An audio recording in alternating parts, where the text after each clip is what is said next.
Welcome back to the CTO Playbook, the podcast dedicated to helping CTOs and tech leaders excel in their careers and leadership skills. I'm your host, Adam Horner, and in today's episode, we're tackling a topic that most of us have probably tried to avoid at some point: networking. If you've ever felt awkward or anxious about walking into a room full of strangers or striking up a conversation, you are not alone.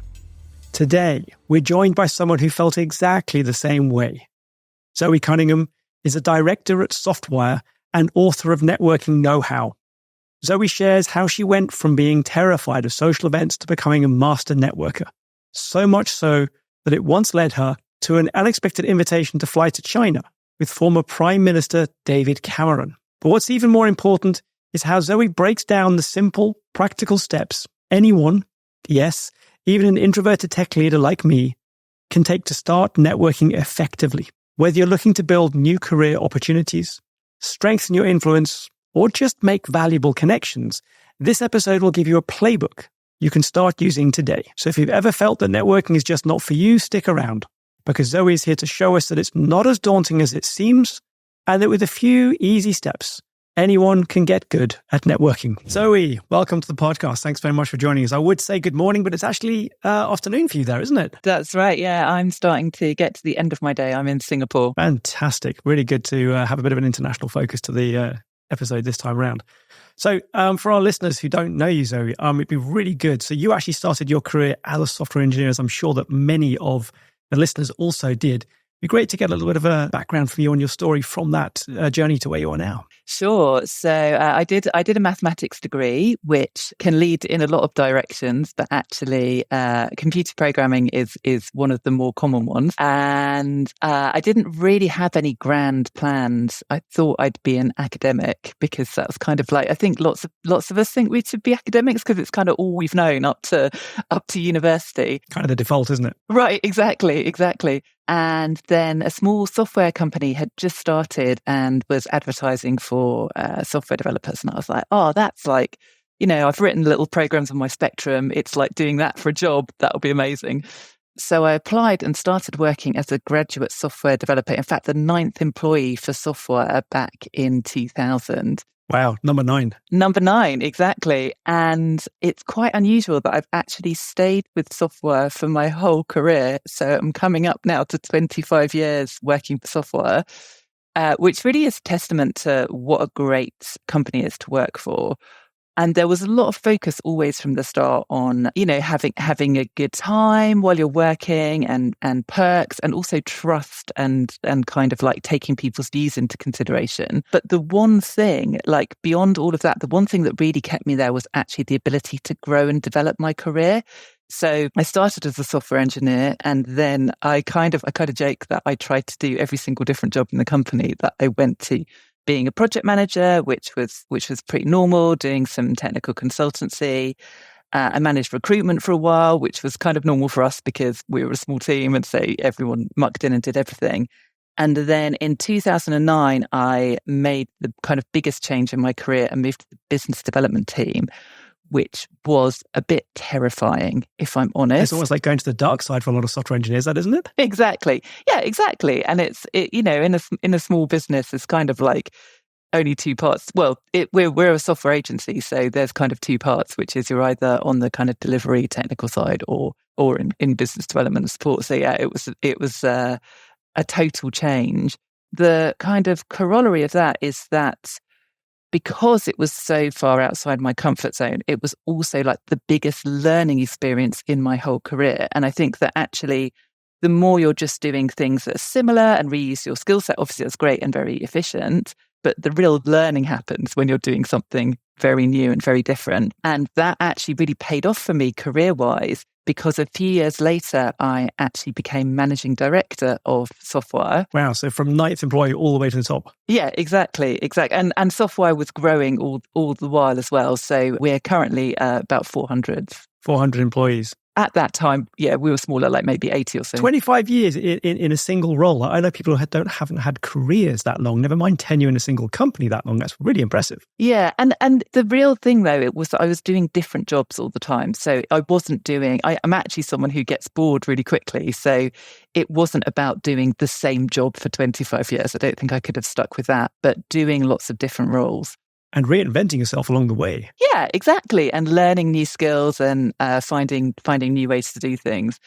So business development was my key skill to becoming managing director, and also is where I learned about networking. Yeah, well, you wrote in your book that you were sort of terrified at social events to begin with, and then you have a wonderful story about massive anxiety which you overcame. Well, yes, and I don't think I'm alone in that. Actually, I think if you're drawn to being a software developer, then possibly you're more comfortable behind a screen or thinking of intellectual problems rather than necessarily being, I want to just go and chat to loads of people. Absolutely. So I don't think I'm alone. Far from it. I think that's probably something that's going to resonate extremely strongly with most of the people listening. Yes. And I suppose the key thing was suddenly having to do it as part of my job. I almost accidentally threw myself in the deep end. And yes, and I was the kind of person, I didn't even like to phone up to order a pizza. I'd much rather, fill in a form online rather than have to talk to someone to get a pizza. So it really was a big shock to me. However, the thing that really changed me from networking, wallflower? Yeah, I suppose networking wallflower, but into a networking advocate really was learning about how we have a lot of misconceptions about networking, and we have a lot of ideas about what networking is. And I found that all of my ideas were very wrong. And not only just wrong in terms of you don't have to be like this, or you don't have to do these things to be good at networking. Actually, I think they're usually counterproductive. Right. Okay, let unpack that one a little bit. I think that's sort of really interesting. But I mean, it'd be good to hear sort of the miles, because clearly you sort of, as you said, accidentally threw yourself at the deep end. Were there sort of some major milestones from there as you went through to the point where you sort of felt that you were the expert when it came to networking? Yeah. So I guess I remember going to my first event with the head of sales and just almost like hanging onto her coat going, I'm going to talk to you. And she's like, you can't talk to me. Like, you can talk to me in the office. We haven't come here so you can talk to me. And then kind of getting comfortable with events, like attending large events, moving on through finding my own events to attend. And there's actually this really great place you can get to where you start attending events. And then one of the things you get from those events is asking other people where they go to events and kind of,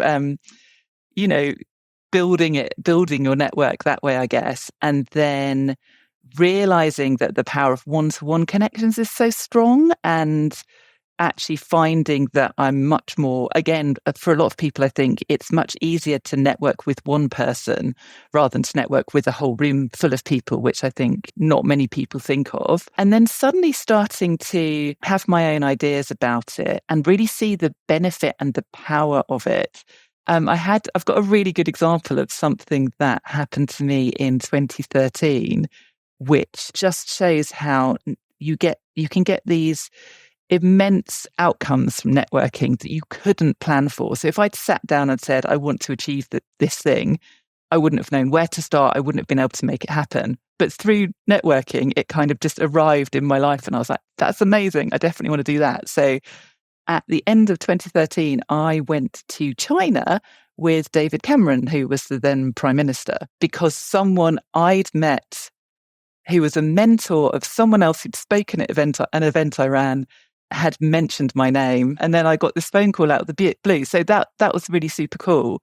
And so from that, I built my own networking event and started, running events so that to help other people meet. And then from there, I wrote a book. I think that's my journey.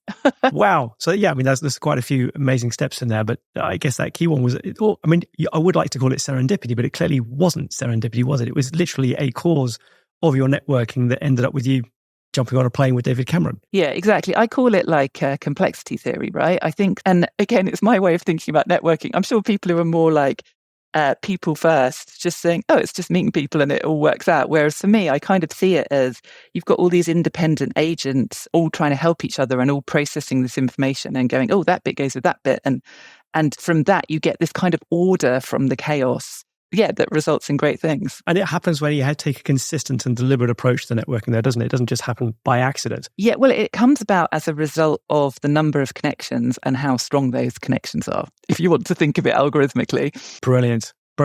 Well, so let's probably just take a step back then and just think about, so obviously you've got very good at networking over the years. I mean, when we think about CTOs in general then, and I think I probably speak for quite a few of us when I say that story of not wanting to phone up for the pizza order resonates fairly strongly, certainly at some point in our career. Why do you think then it's so important for CTOs to network? What is it that they're going to get out of the networking that is absolutely unique to building a strong network?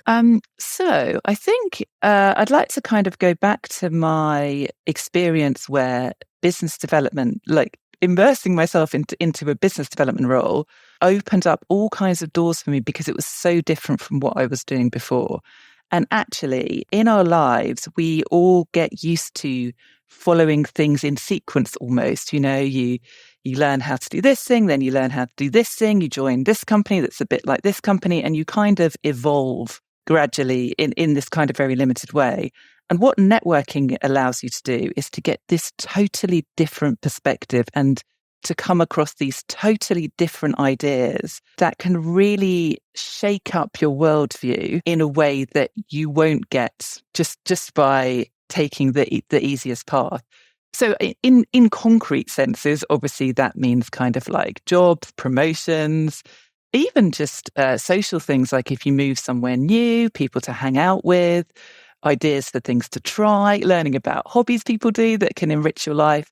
And I just think that there's so much more out there than we realize, but we all kind of self-select in terms of who we hang out with, and going outside of that can yield all kinds of like unexpected opportunities, I think is the key thing. That definitely resonates with me as somebody who's lived in quite a few countries and now living in Sweden, having moved from London to Edinburgh and then here. I think that it sort of becomes an essential thing when you move to a new city where you don't have a sort of existing network to sort of lean back on or fall back on. It becomes an essential thing. But as you say, you're sort of forced to make unexpected connections or unplanned connections in that kind of an environment. And it does become something that has a power all of its own, but not necessarily in the way that you planned or deliberately did. Yeah, exactly. So there's definitely like your kind of standard business outcomes that you will get. Like you will learn about more jobs, you will have better presence if you're recommended for a job or going for a job internally or externally. You will be able to sell business if that's part of your role, if you're part of a consultancy, or even promoting the organization that you work for, and kind of, I guess, getting brownie points that way to help again with promotion and so on internally. But it's more than that. That's like your standard that you get. But like you say, it's the extra. That's sort of the straight line networking thing, isn't it? It's the extra that's really to me feels magical. And that's why I got so excited, I guess, about networking. Yeah. And I guess it's something that happens even for introverts, perhaps even more so, because I think extroverts are more used to those connections from earlier on when they're used to making those connections anyway. Yeah, definitely. I think if I had lived my life in this kind of way up until that point, I would have just been like, well, this is what it is. Whereas for me, I was like, oh my goodness, I like met this person once and they told this person this and they told that person that. And suddenly, it's very exciting. So let's go through then some of the sort of the misconceptions, because you spoke before about the fact that we sort of have some ideas wrong and we sort of have the wrong idea of what networking is and how it works. Because in your book, you go through quite a few things. In fact, you've got a whole section on, why you hate networking. I felt a lot of that came down to how we have misunderstood it in the first place. Yeah, absolutely. So I think one of the cornerstones of networking that most people will have heard of is the elevator pitch. And the elevator pitch for me conjures up this particular image of someone in a suit, looking very boring, in an elevator, having to impress someone. And I think that's kind of the key, having to pitch to someone in this very short amount of time. Yeah, so rushed, therefore. Right, exactly, to almost like initiate and explain and close a deal in this very formal business environment within this short period of time. And I think, You're not human if you don't find that a bit terrifying and unpleasant and the kind of thing you don't want to have to do. So this idea of an elevator pitch, I do think it's important to have an elevator pitch, but the way I see it is it's just introducing yourself. An elevator pitch is just knowing who you are within the context of the discussion that you're having. Like, for example, in terms of this podcast, there's loads of different ways that I could introduce myself and loads of different things I do apart from, working in tech and writing a book on networking. But the appropriate way for this is that's the context that we're talking in. So I think that for everything in network, you kind of translate it. So similarly, there's this idea that if you're going to an event, you need to go around and impress people and almost like force your business. This is the other kind of image I have, going up and forcing your business card on people, talking at people, forcing your business card on them so that they remember you and they will get in touch with you. And again, it couldn't be further from the truth. Like, you're not there to force yourself or your conversation on anyone. The best networking is about forming real, genuine connections. And the best way to do that is to be yourself, to be relaxed, to talk to people you like and you enjoy talking to. If you're at an event, there's loads of people, or in the world, there are loads of people to connect with and network with. Don't waste your own life, doing things that make you miserable. There are really great people, particularly, I think, if you work in tech. I find that almost everyone I meet who works in tech are great, and I really enjoy hanging out with them. And we have so much in common as well. Right, exactly. And then the real, again, kind of magic flip side of this is that if you're going to events and hanging out with people and you're really miserable, there's nothing that's like less enjoyable for the person you're talking to hang out with than a really miserable, like, who obviously doesn't want to be there or talk to them. So you actually... And when you put it like that, it sounds really obvious. And yet I can imagine quite a few of us have been to a conference where we're thinking, I'm feeling uncomfortable. I'm not sure I want to be here. Right, exactly. And rather than thinking, can I leave? Do I have to be here? Or can I change my perspective and do something different or find a better person to talk to than the person I'm currently talking to? Yeah, we end up kind of stuck in this position. Whereas once you see it as, trying to find people you can have fun with, it just turned everything, for me, it turned everything on its head in terms of networking. Because one of the things I really took away from that chapter in the book was to take the transactionality out of it. The win is not securing the deal. The win is just making a connection with somebody, just being able to think, oh, I talk to them again. That for me, that was the change for me when I read that section of the book. It was taking away the, you can be my customer, and instead putting in, I want to have another conversation. Yeah, or even on that's another thing that I think people get wrong, just about this idea of networking and helping people.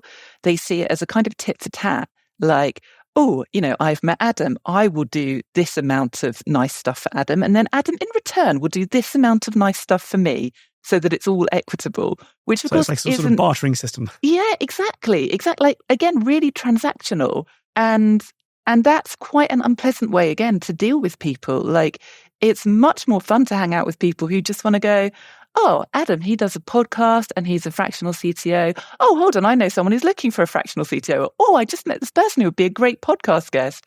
Like, it doesn't cost me anything. And then it could be very helpful to you. And it's just much more enjoyable. Yeah, and I think that making connection between other people is one of those things that when we start networking, we think, oh, I don't know anybody who's valuable or interesting, but we probably do, actually. Yeah, exactly.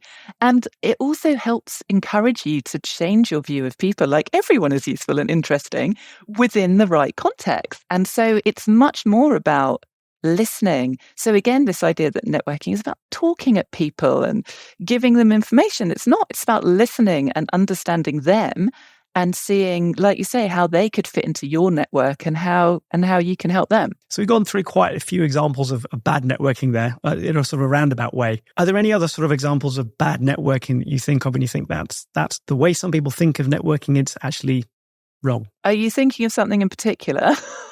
I'm not, but you sort of had this phrase of bad networking. Okay. And there was sort of a number of different variants of it. And we just rattled through quite a few there. I was wondering if there's any other that came to the top of your mind, because I'm you'd quite literally wrote the book in it, so I was just trying to go through and catch them. Well, I can kind of sum up what we've discussed and what I think. So I think that, wearing, first up, simply like wearing kind of clothes you don't want to wear to go to events, for me is a big deal for me and immediately puts me in a terrible mood. But that's actually part of not pretending to be someone else. Like we often, I think, we have, again, not just this idea of what networking is, but this idea of what like a suitable person is to go networking and the kind of skills we should have or things we should enjoy. It's okay to go networking as an introvert. It's okay to go networking and like talking about computers. It's okay, and it's not just okay. It's actually better to do that than to go and pretend to be someone else. So I would say... So it's not a game of masquerading, basically. Yeah, exactly. And find what makes you happy and comfortable and find the people you genuinely enjoy spending time with. Yeah, I think that's a really good one, because I think there's been occasions when I've put on a suit deliberately to go to a conference, or immediately as I've sort of got into my suit, which I don't often wear, feeling as though I'm slightly out of position or out of place somewhat. Yeah. So let's flip that on its head then. So I think the idea then of good networking, try and take all of those ideas and flip it the other way around, is that be comfortable, be knowledgeable. So I guess, knowing where you're going networking, what the event is, which kind of people are like to be there, what time things are happening, so that we remain comfortable and relaxed. Be yourself. So just talk about the things that interest you and excite you. Listening was a key thing that you said as well. So ask questions in order to listen back, right? That's another example of good networking, if I remember it rightly. What have I missed out? Well, there's actually a couple of extra things that I haven't mentioned. So the first is that, again, back to this idea of not making it transactional, you need to network a lot earlier than you think you do. Or to put it another way, the benefits of networking come after a long time. So I'm still getting benefits today from connections I made 5 years ago, 10 years ago, I think in some cases even like 15 years ago, because it really is a long game. So if you're trying to grow your career, develop your career, get, the most exciting, perfectly tailored job you can, don't go to an event on Thursday and expect to have it done by the weekend. That's not how networking works. It's actually much more.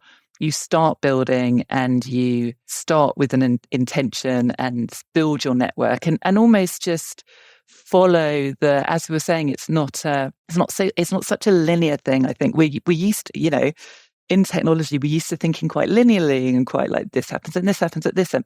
Exactly. So I think it's much more like set your intention, tell other people what your intention is, but then go out and meet people and get new ideas and see how it evolves more organically.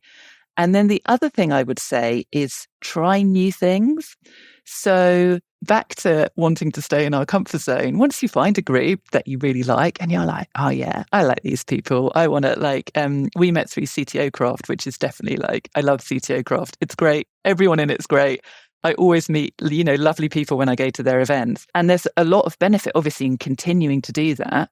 But don't think that you've reached the limit of what you can do. Try new things, get new ideas from people, keep pushing. Just gently. Just in fun ways. But don't sit inside the comfort zone, basically. Yeah, exactly. Yeah, I totally hear you on networking for future benefit. I think it's a good expression that somebody said to me recently is the best time to plant a tree is 15 years ago, but the second best time is now. And so I hear what you're saying on if you start networking now, it's not going to have an effect by the weekend or even by the end of the quarter, potentially maybe not even visibly by the end of the year, but certainly with time and with the more varied your network is, the sooner you're going to see those benefits. Yeah, and a tree's just a great analogy. If you didn't plant the tree already, plant it now, but it's not going to be fully grown by the weekend. It's just, that's not how trees work. Yeah, that's the analogy does work well, doesn't it, that way?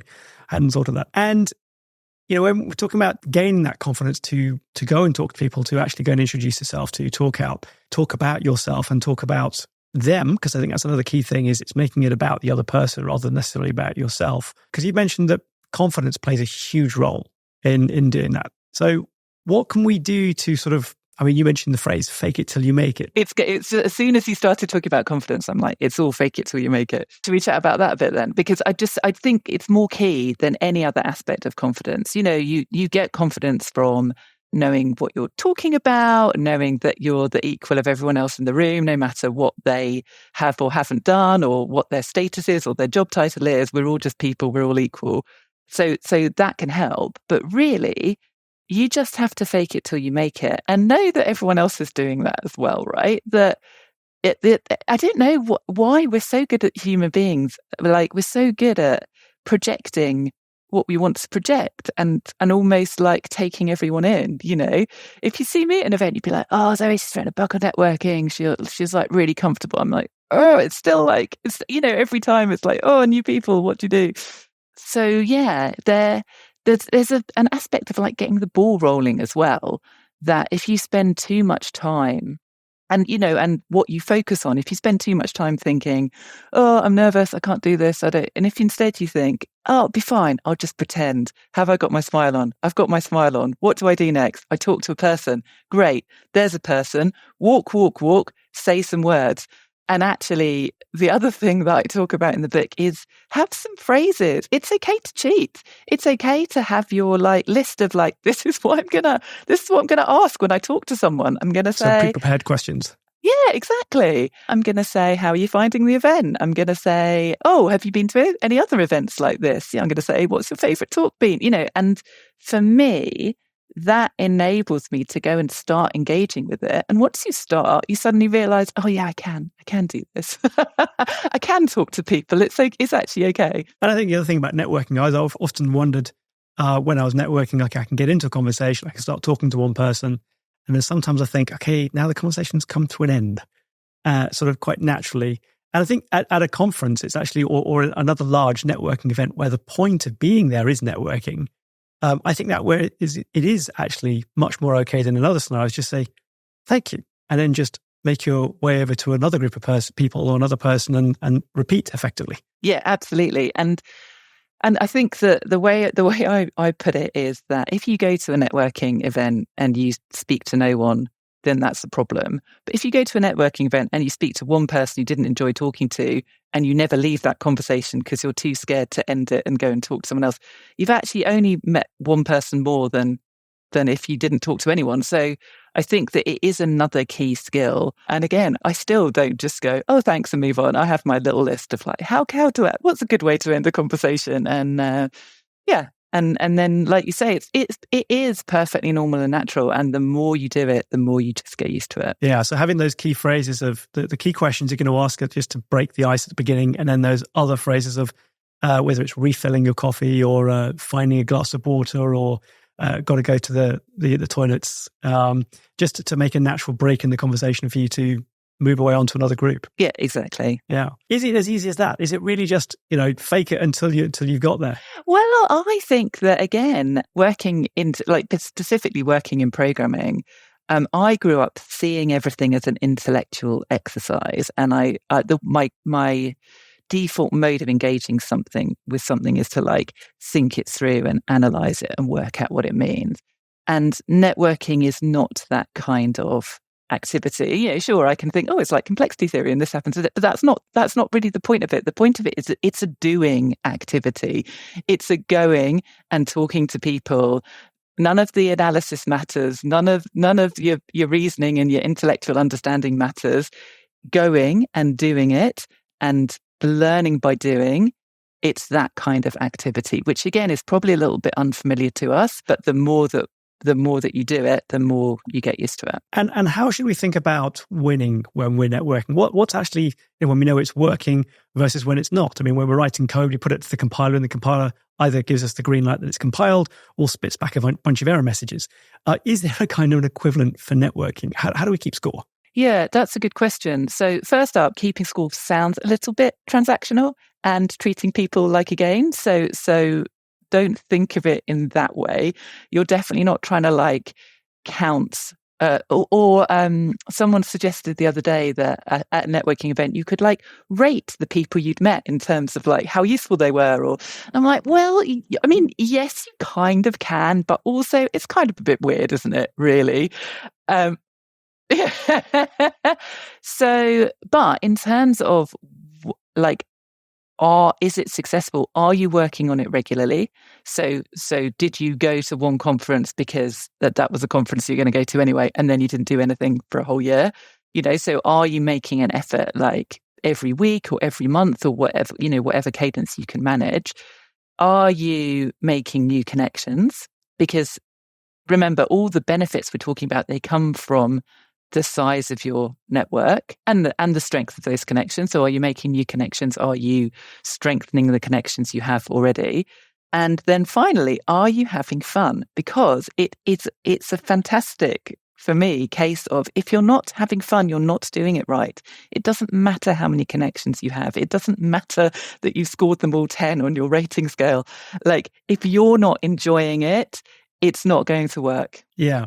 That's a really good one. So yeah, are you having fun? I think that's a really simple way of looking at it from that perspective. And I think if you want to go and do more networking, then that's probably a good sign that you're actually enjoying it as you go along. Yeah, absolutely. So if we were to try and boil this whole thing down into sort of a playbook, a series of steps for us to sort of go from zero to hero when it comes to networking. I mean, I'm sure that most CTOs don't start from zero, but I'm sure most people would start from the point of view, I can do a lot better at this. What would be the sort of the simplified version of your book, effectively? Yeah, sure. So I like to make things easy. And this is a technique that I've had to learn basically to manage myself.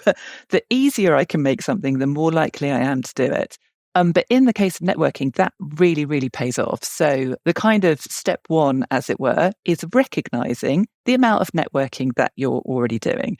So you're probably on LinkedIn, right?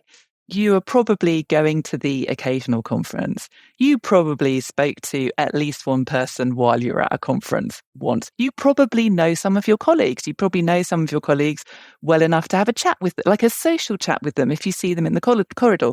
All of this is networking that you're already doing. And I think it's very important to recognize your wins and your achievements before you start moving on to challenge yourself, which again, I think is something technical people find very common. It's always like, oh no, but I can do that now. So what's the next thing I can't do? So yeah, recognize that. Then number two, start easy. So start with this.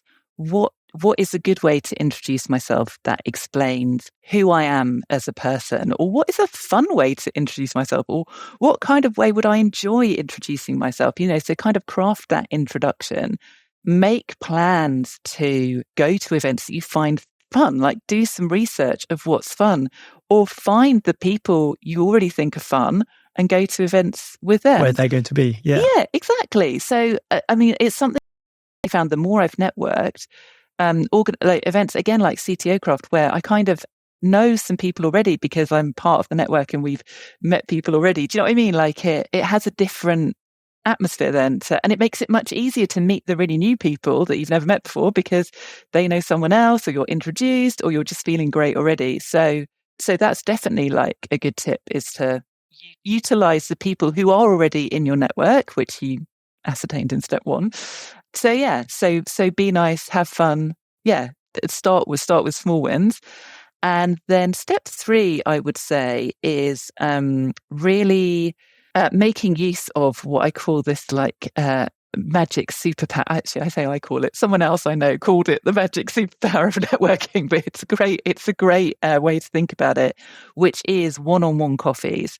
So, and I think often having a one-on-one coffee with something doesn't even really feel like networking, does it? It doesn't feel like that standing in a room and you don't know anyone. It just feels like, oh yeah, getting to know someone a bit better. Yeah, it's getting to know somebody better, isn't it? Yeah. Right. And in a business context, and actually once you realize that everyone does this and it's normal, it's something that to start with them a bit like, no, but they'll be like, why would she want to have a coffee with me? But actually, that's not how it works at all, because everyone is trying to, and the more successful people are, the more they already know that this is how the world works, and the more they've benefited from other people helping them and having coffee with them when they were trying to grow their career and they want to pay it forward. So I would definitely say step three, like once you're comfortable with events and going to events, like remember and note down that like the people who you just clicked with, or you found most engaging to talk with, or who know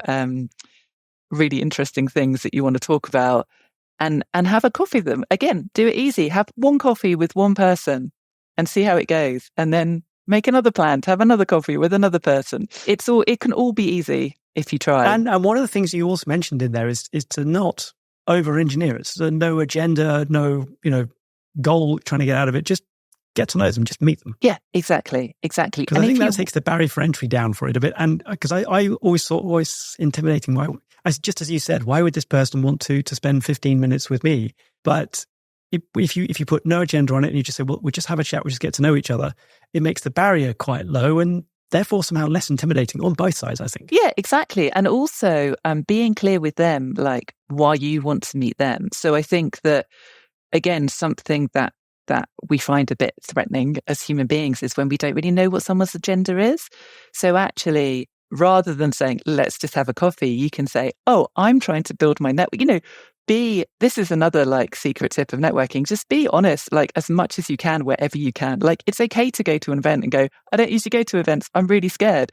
That actually works better than going and pretending you're not scared. So similarly, I'm trying to build my network and I thought you were really interesting, or I really admired how you did this thing in your career or this, that is a really good way to approach someone. So if there is an agenda, just be straightforward and honest about it then. Yeah, exactly. Yeah, straightforward. Cool. Sorry, I interrupted. That was number 3. That was number 3. And up till now, we're kind of talking about meeting people in person. And it's important to remember that. So point number 4 is that online networking is now a thing, for sure. If you didn't already have a LinkedIn profile, make a LinkedIn profile. There's now this whole industry of like LinkedIn consultancy of how to have the best profile and the best, don't worry about that. Just make sure you've got a clear photo that shows who, that looks like you if someone meets you. Up to date. Yeah, that you're introducing yourself in the way you want to introduce yourself and you've got everything relevant on your profile. That's all you need to do. Again, that's part of the being honest thing, isn't it? Yeah. And then that will help supplement your in-person networking. So for me, I now I keep all my connections on LinkedIn. So when I meet someone, I connect them on LinkedIn because it's like an address book that keeps itself up to date. Yeah, I find it so helpful. However, the one thing to remember with online networking is do not rely on it. This is not, again, a kind of connection game or something you can maximize by, if I go for coffee with someone, it takes 30 minutes. But if I write them all the same email on LinkedIn, it takes me like 5 minutes to connect to 300 people. Well, yes, but it doesn't work. So think of online as supplementing in real life networking rather than trying to replace it. Yeah. And what do you think of sort of video interviews? I mean, people having one-to-ones over video conferencing, because I think we all got very used to video calls, video chats during the pandemic. We sort of literally changed the world. Do you think that has changed in some way some of the in-person networking things? So I think that video calls are still not as good as meeting someone in person. They're just not. So if you're like, I can have 10 video calls and rather than, go across town and meet someone, it's not as good.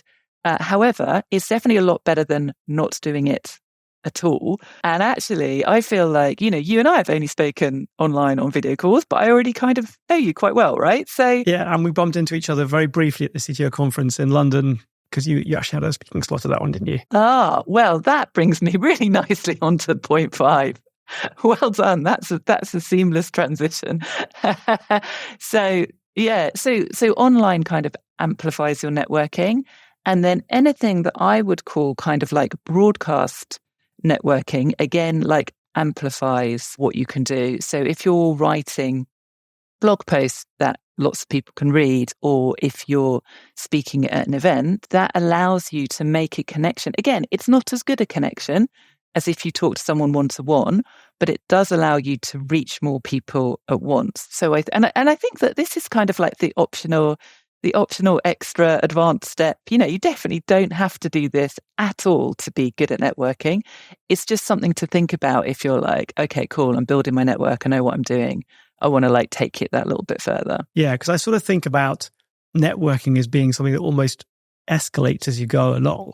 So you can have a lightweight touch with somebody, maybe you interact on their LinkedIn posts or their blog or something. You might watch their podcast or something. But then stepping up to, for example, speaking at a conference where you then get in touch with a lot of people, again, it's another light touch. A video call is another step up, a little bit more intimate, but not quite the same as meeting somebody in person.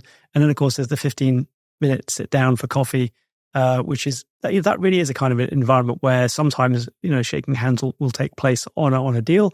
But equally, sometimes it might just be where you really agree that you're going to keep in touch and keep networking together. It also really means that you'll remember that person and you'll remember what they're about and how you can help them. And that's what's going to make a strong connection going forwards. I must be in Slack communities with like thousands of people, and maybe I've interacted with a lot of them, but they're not in my networking the same way, because I can't actually bring them to mind and say, oh, they'd be great for this, or I could help them with this.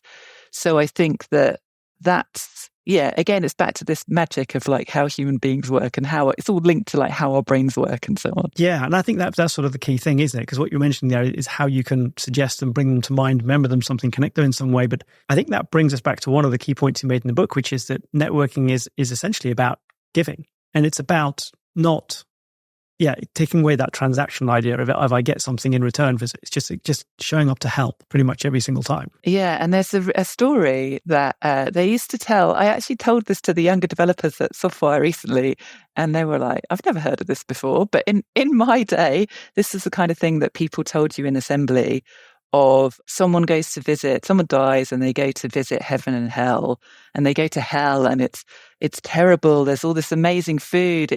First off, it looks perfect. It's all this amazing food, but then you realize everyone's got 10-foot long chopsticks. And so hell is eternity trying to get this food into your mouth, and you can't do it. You can see it all, you can smell it, but you can't get it in your mouth. And then this deceased person goes to heaven, and heaven's exactly the same. And it's like, but this is the same. It's like, oh no, but in heaven we all feed each other. And I think for me, that's what networking is about. It's not about, I feed you and you feed me. It's about I feed someone who needs feeding, and then someone else sees that I need feeding and feeds me. And it just makes it joyous. It just, as human beings as well, like we love to do nice things for other people. We really do. So yeah, that's what makes it work. Yeah. So it's not necessarily about helping each other when you need helping. It's about helping the person who needs helping at the time they need helping, and then trusting that with the network there, you will find help when you need help. Yeah, exactly. And I think that only really works if you go into networking with a point of view of, I'm going to go and help some people today. I'm going to go and see if I can make some connections. I'm going to go and see if I can, connect people up or find somebody whose need there is, and I know how they can help move it one step forward and help them with that. Yeah, and the kind of best form of this, so something that I try to apply everywhere in my life is the concept of win-win.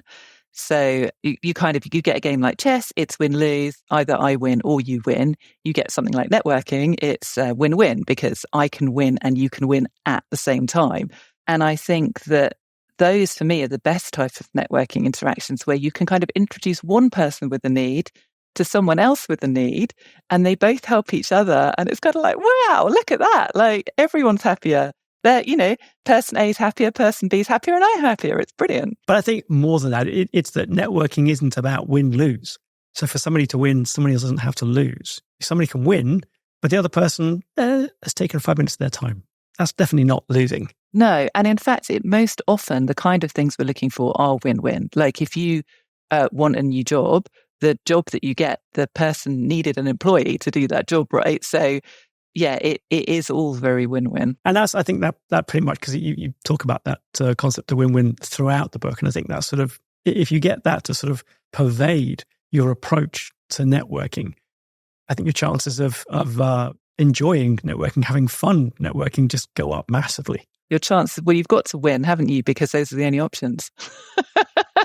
It's all win-win. And so if you were to give sort of one big takeaway then for any CTO who's listening and sort of thinking, well, so what's next? What can I do as a very next thing to get myself going with this whole networking thing that I've been either putting off or hiding my head in the sand for a while because it feels too scary? What would you say is the one thing that a CTO can do right now today to have a big impact? I would say go and meet someone new. And whether that's it's that simple. You just need to go and meet one new person and you've already taken a step. So whether that's via an event, finding the event that you think is most fun and rocking up and being the most yourself you can be and engaging with everyone else and having fun and being nice, or whether it's like a recommendation of, find the person in your organization who's great at networking and say, oh, I've got to see networking and I don't know who to meet. Like, can you recommend someone I should meet? And they'll be like, yeah, you should talk to this person because they're particularly interested in the subject you're also interested in, that's it. It's that simple. And then just keep going. Excellent. I think that sounds very, very easy to do. Zoe, it's been fantastic talking with you today. If people want to get hold of you or catch your book, we're about to put the link to the book in the show notes. But if someone wants to get hold of you, what's the best way to get in touch with you if they're going to try and network with you? Sure. So I'm pretty Googleable, back to point 5. So it's pretty easy to find me under Zoe Cunningham. And then I'm Zoe F. Cunningham on Twitter and Instagram and also LinkedIn. Also, you can search Zoe Cunningham on LinkedIn. And my book is called Networking Know-How. Again, should be pretty searchable, particularly on Amazon. Yeah, I think we could run a link to the Amazon in the show notes. If people are looking, they can read that straight away. Fantastic. So very easy to find you. Thank you for tuning in to the episode of the CTO Playbook today. Thank you to Zoe for all of her excellent knowledge and help with the idea of networking and just how easy it is to get going. And the links will be in the show notes. So remember, networking isn't as daunting as it seems, and taking small steps can lead to big rewards. Until next time, stay innovative and keep leading with impact. Thank you, Adam. Thank you very much for listening all the way through to the end. Just before you go, I'd like to ask you for one thing in return for putting together all these episodes of the CTO Playbook podcast for you. Please leave a review. Wherever you're listening, whether that is Apple Podcasts or Spotify or whichever platform you're on, leaving a quick review will help more CTOs find the podcast and enable me to create more great episodes. Thank you for listening, and I'll see you on the next episode of the CTO Playbook.